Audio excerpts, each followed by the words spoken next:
Good morning, ma. Welcome to all for online education. Commerce theory part for the second year's English medium, and the chapter we are dealing with the 8th chapter, international trade. This is the second session of our chapter. So here we are going to know the benefits of international trade. What are the benefits are involved in the international trade? Why it is necessary to participate a country in the international trade? Let us see the benefits of international trade.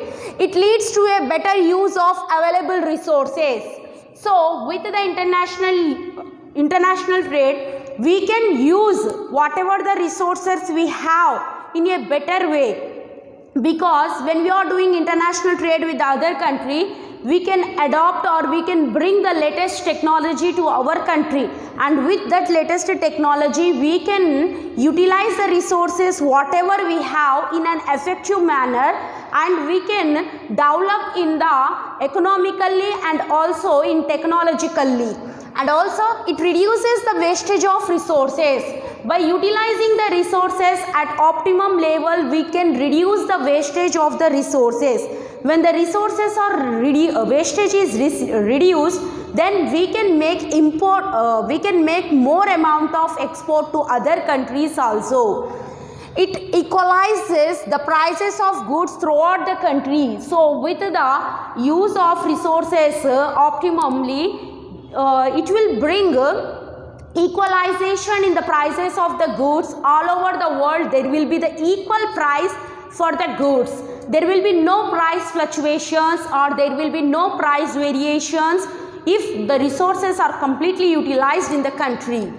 It helps the countries to sell those goods which they have in surplus. In surplus means the goods which they have plenty. The country which have plenty of the goods, that goods can be supplied by the country to the country which have deficit amount of those goods, and buy goods which are in short supply.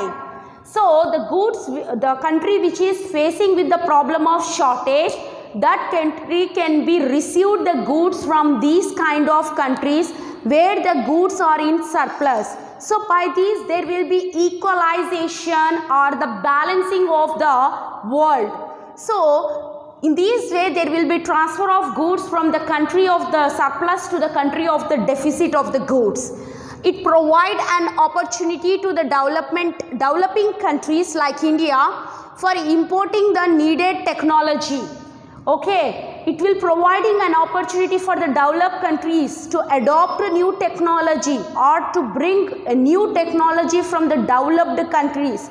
As we know, developed countries will use the advanced technology. When we are getting those advanced technology, our developing country can also become within a few years as a developed country. Next, it creates a relationship between the peoples of the different countries and lead to the cultural advancement and international peace. When we are doing the international trade, we can maintain good relation with the other country people, and our culture can be advanced, and also we can maintain the international peace and harmony with the other countries. By that, our competition with the other country will also become healthy competition. It brings out international division of labor and specialization. So the country which don't have sufficient amount of laborers, that country can get the laborers from the country where there is a surplus amount of labor. Yes, and also the specialization. Certain people are specialized in certain things. By these, the people can exchange all the things. There will get the world, the total world will receive the specialized personalities and also the laborers who have the effective skill to do the work. It increases employment opportunities. So these international trade will bring development in the form of employment opportunity for the young youth who have completed their degrees and master degrees, and they are sitting for or waiting for the jobs. They can get an opportunity to participate in the jobs of the international trade. These lead to increasing the incomes and rise their standard of living. So when the people got the opportunity or they got the job, at that time their income will be increases. When the income will be increases, ultimately their standard of living will be increases.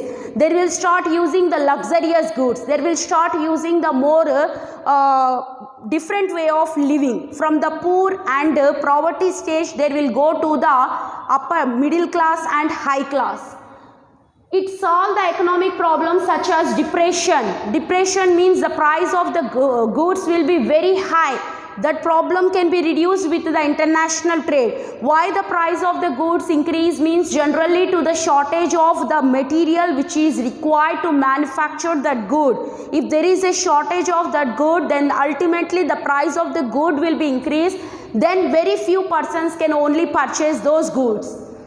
Underdevelopment and poverty, etc. So underdevelopment means it is still not developed. See, these type of situations, and poverty means in Telugu it is known as pedarikam. So these type of things can be removed from the country with the help of international trade. It creates a healthy competition in the world. So it will create a complete healthy competition between the several countries. They all will be participate with all enthusiasm, and they will develop their own countries by exchanging the things which they have surplus with the other country and getting the things which they don't have from the other countries. These are about the benefits of the international trade. Let us see the export processing zones.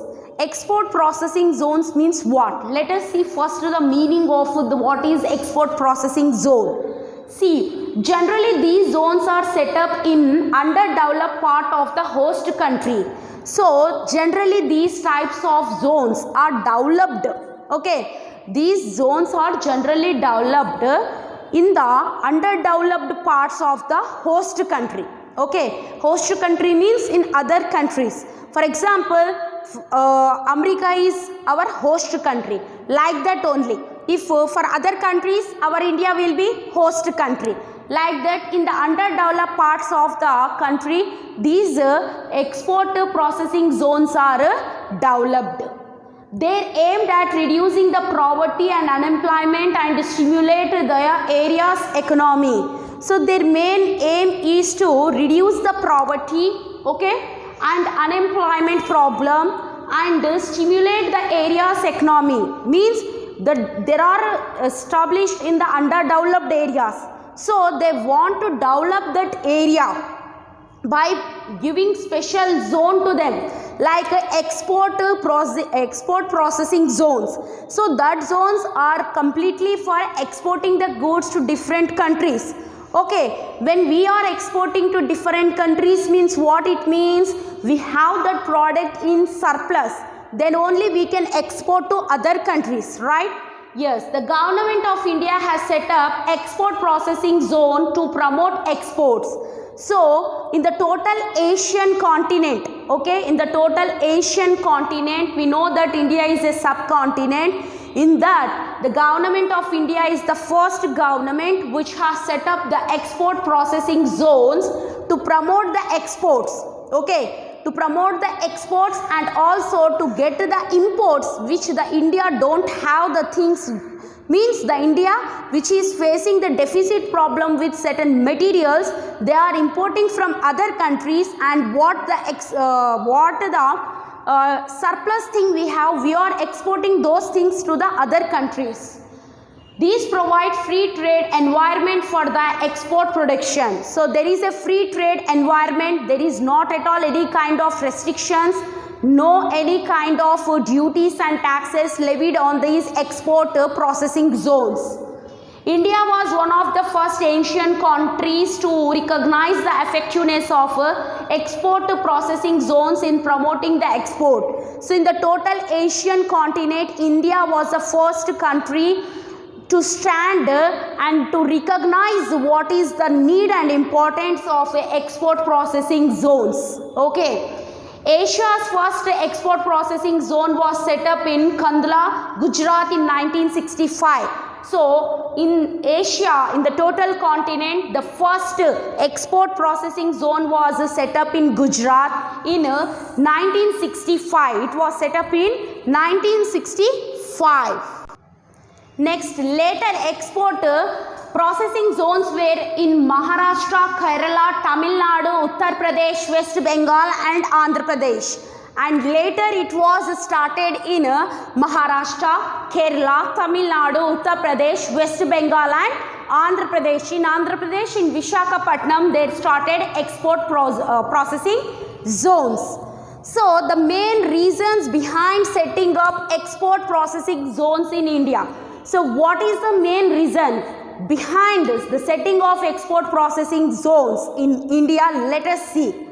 So the first reason, ensuring better infrastructure facility in the industrial unit. In order to provide best infrastructure facility to the export processing zone units and also the industries which are started in those zones, in order to provide good infrastructure facility for those types of industries, these type of services are provided.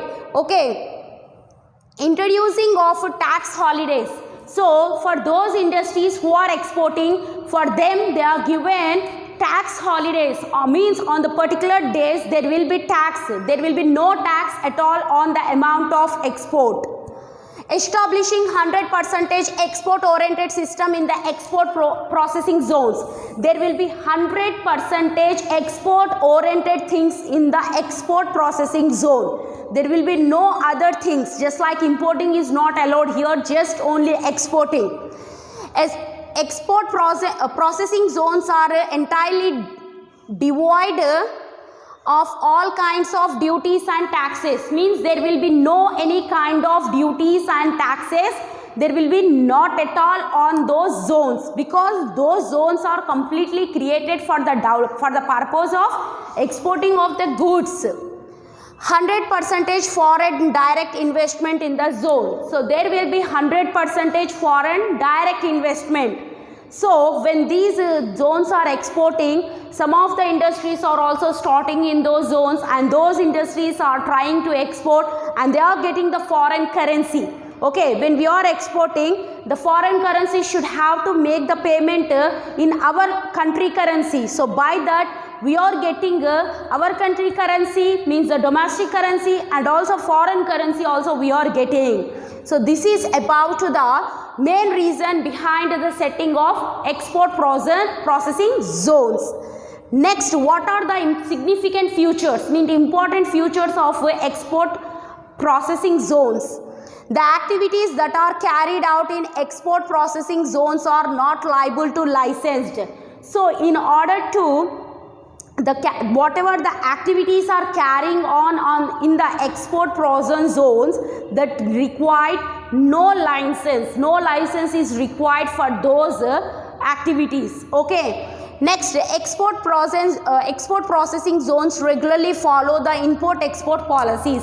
So there are certain export-import policies that is completely followed by the export processing zones.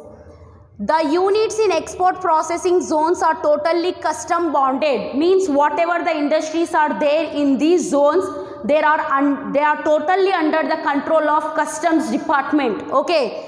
The proposal of setting up units in export processing zone in India are entitled to follow the automatic route for approval as enforced by the state government. So what is the reason behind the setting up of these special export processing zones in India? Why they are establishing these things, means in order to do the work of exporting the goods and also the approval as enforced by the state government. So for certain things the state government is also given the approval to give the permission in order to export certain things from their state. For that purpose also the government of India has given certain approvals to the state government to give certain types of permissions in order to export the things which are plenty in their state. Export processing zones selected their desired location by following certain parameters.